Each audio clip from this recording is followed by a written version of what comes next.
సాధారణంగా శివాలయాల్లో శివలింగాన్ని లేదా శివుని విగ్రహాన్ని పూజిస్తుంటారు. కానీ ఈ ఒక్క ఆలయంలో మాత్రం శివుని వేలిని మాత్రమే పూజిస్తారు. ఆశ్చర్యంగా ఉన్నప్పటికీ ఇది నిజం. అయితే ఈ ఆలయం ఎక్కడ ఉంది? ఈ ఆలయ విశేషాలు ఏంటో ఇప్పుడు తెలుసుకుందాం.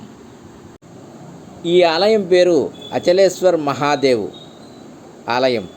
రాజస్థాన్లోని మౌంట్ ఆబూలో ఉంది.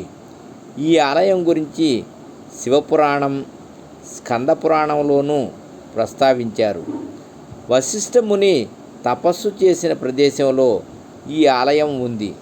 దాదాపు 5000 సంవత్సరాల కాలం నాటి ఆలయం ఇది. ఆలయ ప్రవేశ ప్రాంతంలో 2 ఏనుగు బొమ్మలు ఉంటాయి. ఆలయంలోకి ప్రవేశిస్తుండగా నంది విగ్రహం ఉంటుంది. దీనిని పంచధాతువులతో తయారు చేశారట. దీని బరువు 4 టన్నులు. ఆలయంలో లోపల 108 శివలింగాలు ఉన్నాయి. గర్భగుడిలోని నాగదేవత విగ్రహం వద్ద ఉన్న చిన్న గుంతలో శివుని వేలు దర్శనమిస్తుంది. అది శివుని బొటని వేలుగా చెబుతారు. చుట్టూ ఉన్న అరావళి పర్వతాలు కదలకుండా శివుడు బొటని వేలితో అదిమి పట్టాడని చెబుతుంటారు. చలించే అంటే కదిలే లక్షణం ఉన్న పర్వతాలను అచలంగా నిలిపాడని, ఇక్కడ శివుడిని అచలేశ్వర అని పిలుస్తారని పురాణ కథలు చెబుతున్నాయి.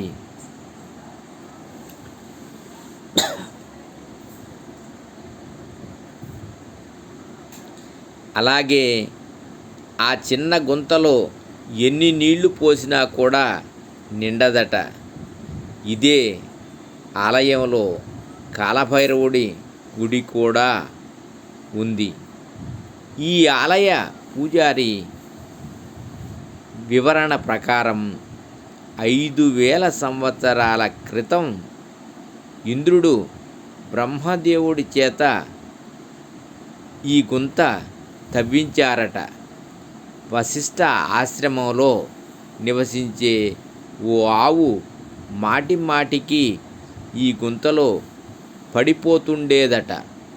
అప్పుడు వశిష్ఠ మహర్షి సరస్వతీదేవి సాయంతో ఆ ఆవుని బయటికి తీయించాడు. ఇప్పటికీ ఈ ఆలయంలో ఉండే ఆవు నోటి నుంచి నీళ్లు పడుతూనే ఉంటాయట. సర్వే జనా సుఖినో భవంతు. ఓం నమః శివాయ.